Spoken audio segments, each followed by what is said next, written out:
الشیطان الرجیم بسم اللہ الرحمن الرحیم الف لام میم صاد کتاب انزل الیک فلا یکن فی صدرک حرج منہ لتنذر بہ وذکری للمؤمنین صدق اللہ العظیم۔ گزشتہ رات ہم نے سورۃ الاعراف کی تلاوت فرمائی تھی۔ آج آپ کے سامنے اس کا مختصر سا خلاصہ پیش کروں گا۔ اعراف کہتے ہیں جنت و جہنم کے درمیان کی جگہ کو۔ اس صورت کا باقی صورتوں کی طرح ما قبل کے ساتھ کافی طرح کا ربط ہے۔ ایک ربط یہ ہے جس کو اسمی کہتے ہیں۔ سورۃ الانعام میں اللہ رب العزت نے یہ فرمایا تھا کہ اے لوگو، تم انعام یعنی چپائے اور حرص یعنی زمین سے پیدا ہونے والی چیزوں کی نظر غیر اللہ اور غیر اللہ کی تحریمات پر اللہ کے ساتھ ان کو شریک نہ ٹھہرایا کرو۔ اور سورۃ الاعراف میں اللہ رب العزت یہ فرماتے ہیں کہ اگر تم اللہ کے ساتھ کسی کو شریک نہیں ٹھہراؤ گے تو میں اللہ رب العزت جہنم سے بھی تمہیں بچا لوں گا، اعراف سے بھی تمہیں بچا لوں گا اور جنت میں تمہیں داخلہ عطا فرما دوں گا۔ دوسرا ربط یہ ہے کہ اللہ رب العزت نے سورۃ المائدہ اور سورۃ الانعام کے اندر اللہ رب العزت نے نفی شرک فی الفعل، نفی شرک فی الاعتقاد اور عقائد کو ذکر کیا تھا تفصیلاً، اور اس کے اوپر دلائل عقلی اور نقلی اور وحی کو ذکر کیا تھا اور ہر قسم کے دلیل ذکر کی تھی۔ سورۃ الاعراف کے اندر اللہ رب العزت یہ فرماتے ہیں کہ جب یہ دونوں مسئلے واضح ہو چکے ہیں تو اے لوگوں، تم نے توحید کے مسئلے کو لوگوں تک پہنچانا ہے۔ اس کے اندر ذرا بھی تمہارے دل کے اندر خلش پیدا نہیں ہونی چاہیے۔ تم نے کھلم کھلا توحید کا مسئلہ پھیلا دینا ہے۔ تیسرا ربط یہ ہے، سورۃ الانعام کے اندر اللہ رب العزت نے نفی شرک فی الاعتقاد کو دلائل عقلیہ سے ثابت کیا اور دلیل نقلی دی تو صرف اور صرف حضرت ابراہیم علیہ السلام کے واقعے کو نقل کیا تھا۔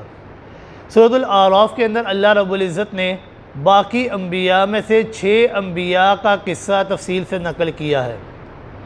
چوتھا ربط یہ تھا کہ اللہ رب العزت نے سورۃ الانعام اور سورۃ المائدہ کے اندر نفی شرک فی الفعل اور نفی شرک فی الاعتقاد کو ذکر کیا تھا، اور اب اللہ رب العزت اس صورت کے اندر لوگوں کو یہ بیان کرتے ہیں کہ اے لوگوں، جب دونوں مسئلے ثابت ہو چکے ہیں تو تم نے توحید کا مسئلہ اس طرح پھیلانا ہے کہ اس توحید کے مسئلے کو پھیلانے کے درمیان تمہارے راستے میں مشکلات نے بھی آنا ہے، مصیبتوں نے بھی آنا ہے، تو تم نے کسی بھی مصیبت، کسی بھی مشکل کو بروئے خاطر نہیں لانا، کسی قسم کی پرواہ نہیں کرنی۔ پانچواں ربط یہ ہے کہ سورۃ الانعام میں اللہ رب العزت نے پہلے نفی شرک فی الاعتقاد کو ذکر کیا، پھر نفی شرک فی الفعل کو ذکر کیا۔ سورۃ الاعراف کے اندر اس کا عکس ہے، سورۃ المائدہ کی طرح ہے کہ پہلے اللہ رب العزت نے ان دونوں صورتوں میں پہلے نفی شرک فی الفعل کو ذکر کیا اور پھر بعد میں اللہ رب العزت نے نفی شرک فی الاعتقاد کو ذکر کیا۔ اور 6واں ربط یہ ہے کہ سورۃ الانعام کے اندر اللہ رب العزت نے غیر اللہ کی تحریمات اور نظر غیر اللہ کو تفصیل سے ذکر کیا تھا۔ سورۃ الاعراف کے اندر اللہ رب العزت غیر اللہ کی تحریمات میں سے سب سے اہم پہلو کو ذکر کر رہے ہیں کہ بیت اللہ کے ننگے طواف کرنے کو اور اللہ رب العزت کی عبادت کرنے کو تم جو موجب ثواب سمجھتے ہو، ایسا نہیں ہے۔ کپڑے اتار کر، کپڑے پہن کر بیت اللہ کی عبادت کرنا، بیت اللہ کا طواف کرنا، تم اس کو حرام سمجھتے ہو اور باعث گناہ سمجھتے ہو، ایسا نہیں ہے۔ پھر اللہ رب العزت نے اس صورت کے اندر 3 دعوے ذکر کیے۔ پہلا دعویٰ اس صورت کی پہلی آیت میں ذکر ہے کہ اللہ رب العزت نے دعوی توحید کو پیش کیا کہ دعوی توحید واضح ہو چکا ہے، اب تم نے کسی بھی مشکل، کسی بھی مصیبت کی پرواہ نہیں کرنی اور لوگوں تک اس مسئلے کو پہنچانا ہے۔ دوسرا دعویٰ اللہ رب العزت نے یہ کیا اس صورت کی دوسری آیت سے کہ وہ دعویٰ یہ ہے کہ تم نے اللہ کے بتائے ہوئے طریقے کی پیروی کرنی ہے اور شیطان کے بتائے ہوئے طریقے کو ترک کر دینا ہے۔ اللہ رب العزت نے تیسرے آیت سے اور پہلے رکوع کے اختتام تک اللہ رب العزت بشارتیں ذکر کر رہے ہیں اور زجریں ذکر کرتے ہیں۔ پھر دوسرے رکوع کی ابتدا سے آخر تک اللہ رب العزت یہ اصل دعویٰ ذکر کر رہے ہیں جو دوسرا دعویٰ تھا کہ تم نے شیطان کی پیروی نہیں کرنی۔ پھر تیسرے رکوع کی ابتدا سے آخر تک اللہ رب العزت یہ فرما رہے ہیں کہ اصل دعوے کا مقصد کیا تھا۔ یہ جو دوسرا دعویٰ کیا ہے کہ تم نے اللہ کی پیروی کرنی ہے، شیطان کی پیروی نہیں کرنی، اس کا مقصد کیا ہے؟ اور اسی رکوع کے اندر اللہ رب العزت نے 4 مرتبہ بنی آدم سے خطاب کرتے ہوئے اعلان فرمایا، یا بنی آدم، اے بنی آدم۔ پہلی مرتبہ خطاب کیا، یا بنی آدم قد انزلنا علیکم لباسا یواری سوآتکم وریشا، کہ اے بنی آدم، میں اللہ رب العزت نے لباس کو تمہاری شرم گاہوں کی حفاظت کے لیے بنایا ہے، میں اللہ رب العزت نے لباس کو زینت کے طور پر بنایا ہے۔ دوسری مرتبہ فرمایا، یا بنی آدم لا یفتننکم الشیطان کما اخرج ابویکم من الجنہ، کہ اے بنی آدم، تم نے شیطان کے وسوسے اور اختراع کی پرواہ نہیں کرنی کہ شیطان کے کہنے پر ہی تم نے اپنے کپڑے اتارے ہیں، تم نے شیطان کے کہنے پر کپڑے نہیں اتارنے، کیونکہ شیطان تو اتنا خبیث اور لعین ہے کہ اس نے تمہارے ماں باپ حضرت آدم اور حضرت حوا کے بھی کپڑے اتروا دیے تھے۔ تم نے بیت اللہ کا طواف کرنا ہے تو کپڑے پہن کر کرنا ہے۔ پھر تیسری مرتبہ فرمایا، یا بنی آدم خذوا زینتکم عند کل مسجد وکلوا واشربوا، کہ اے بنی آدم، جب بھی تم نے عبادت کرنی ہے تو کپڑے اور لباس پہن کر عبادت کرنی ہے، وَقُلُوا وَاشْرَبُوا، اور اللہ کی حلال کی ہوئی چیزوں کو کھایا کرو، وَلَا تُسْرِفُوا، اس کے ساتھ شریک نہ ٹھہرایا کرو۔ چوتھی مرتبہ فرمایا، یا بنی آدم اما یأتینکم رسول منکم یقصون علیکم آیاتی، کہ تمہارے پاس میرا رسول آئیں گے اور وہ تمہارے اوپر میری آیات کو تلاوت فرمائیں گے، لہذا تم نے ان کے بتائے ہوئے طریقے پر عمل کرنا ہے۔ پھر 6ویں رکوع کے آخر تک اللہ رب العزت بشارتیں ذکر کر رہے ہیں، مومنوں کے لیے بشارتوں کو ذکر کیا اور مشرکین کے لیے اللہ رب العزت نے عذاب کو ذکر کیا۔ پھر 7ویں رکوع کے اندر اللہ رب العزت نے اپنا تیسرا دعویٰ پیش کیا کہ مختار فی الکل، متصرف فی الکل اور کارساز ذات صرف اور صرف اللہ کی ذات ہے، اللہ رب العزت نے یہ اختیار کسی کو بھی نہیں دیا۔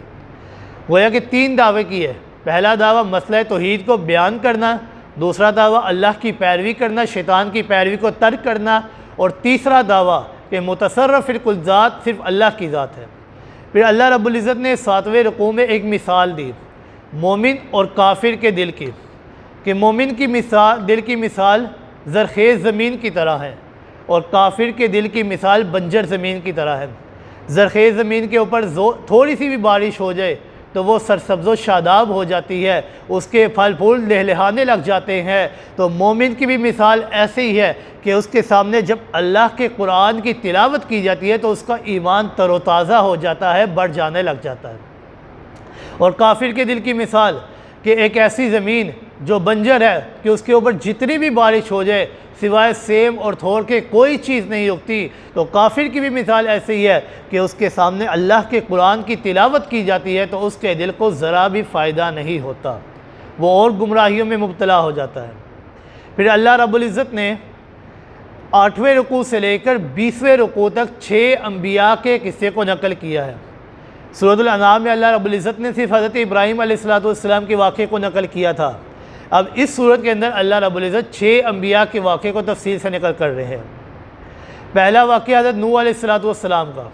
کہ اللہ رب العزت نے فرمایا لَقَدْ أَرْسَلْنَا نُوحًا إِلَىٰ قَوْمِهِ فَقَالَ يَا قَوْمِ اعْبُدُوا اللَّهَ مَا لَكُم مِّنْ إِلَٰهٍ غَيْرُهُ۔ دوسرا واقعہ وَإِلَىٰ عَادٍ أَخَاهُمْ هُودًا قَالَ يَا قَوْمِ اعْبُدُوا اللَّهَ مَا لَكُم مِّنْ إِلَٰهٍ غَيْرُهُ۔ تیسرا واقعہ وَإِلَىٰ ثَمُودَ أَخَاهُمْ صَالِحًا قال یا قوم اعبدوا اللہ ما لکم من الہ غیرہ۔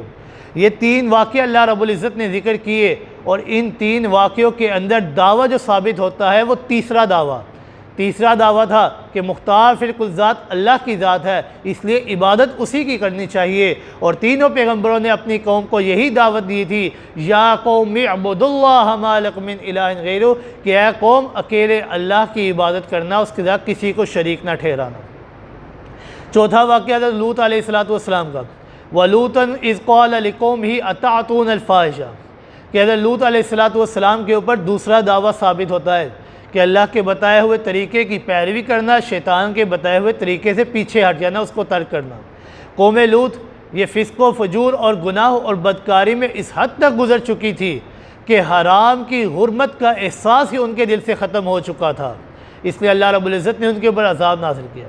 اور 5واں واقعہ حضرت شعیب علیہ السلام کی قوم کا کہ اللہ رب العزت نے فرمایا وَإِلَىٰ مَدْيَنَ أَخَاهُمْ شُعَيْبًا قَالَ يَا قَوْمِ اعْبُدُوا اللَّهَ مَا لَكُم مِّنْ إِلَٰهٍ غَيْرُهُ قَدْ جَاءَتْكُم بَيِّنَةٌ مِّن رَّبِّكُمْ فَأَوْفُوا الْكَيْلَ وَالْمِيزَانَ بِالْقِسْطِ وَلَا تَبْخَسُوا النَّاسَ أَشْيَاءَهُم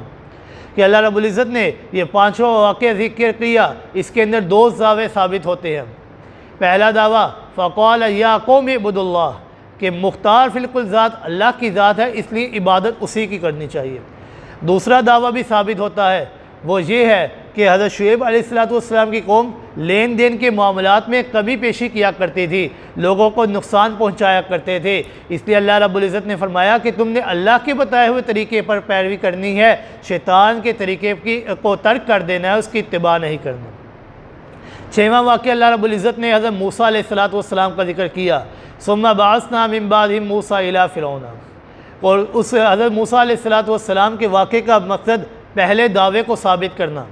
کہ مسئلہ توحید ثابت ہو چکا ہے، اس لیے حضرت موسیٰ علیہ السلام آپ نے لوگوں کی باتوں کی پرواہ نہیں کرنی، مشکلات کی بھی پرواہ نہیں کرنی، آپ کے اوپر مصائب بھی آئیں گے، آپ نے کسی کو بھی بروئے خاطر نہیں لانا اور مسئلہ توحید کو لوگوں تک پہنچانا ہے۔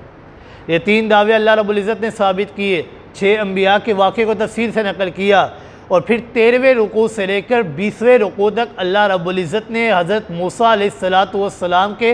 8 واقعے نقل کیے ہیں اور کافی تفصیل سے نقل کیے ہیں، اور پھر 21ویں رکوع سے لے کر آخری آیت تک اللہ رب العزت نے تخویفات کو ذکر کیا ہے۔ لہذا سورۃ الاعراف کا مختصر سا خلاصہ یہی ہے کہ اے لوگوں، تم نے مسئلہ توحید کو پہنچانا ہے، تمہارے اوپر مصائب آئیں گے، ان کی پرواہ نہیں کرنی، اور اللہ کے بتائے ہوئے طریقے کی پیروی کرنی ہے، شیطان کے بتائے ہوئے طریقے کو ترک کرنا ہے، اور مختار فی الکل ذات، متصرف فی الکل ذات صرف اللہ کی ذات ہے، اور عبادت کے لائق بھی ذات اللہ ہی کی ذات ہے، لہذا تمہیں صرف عبادت اللہ کی کرنی چاہیے۔ دعا ہے اللہ رب العزت سے عمل کرنے کی توفیق عطا فرمائے۔ وما علینا الا البلاغ المبین۔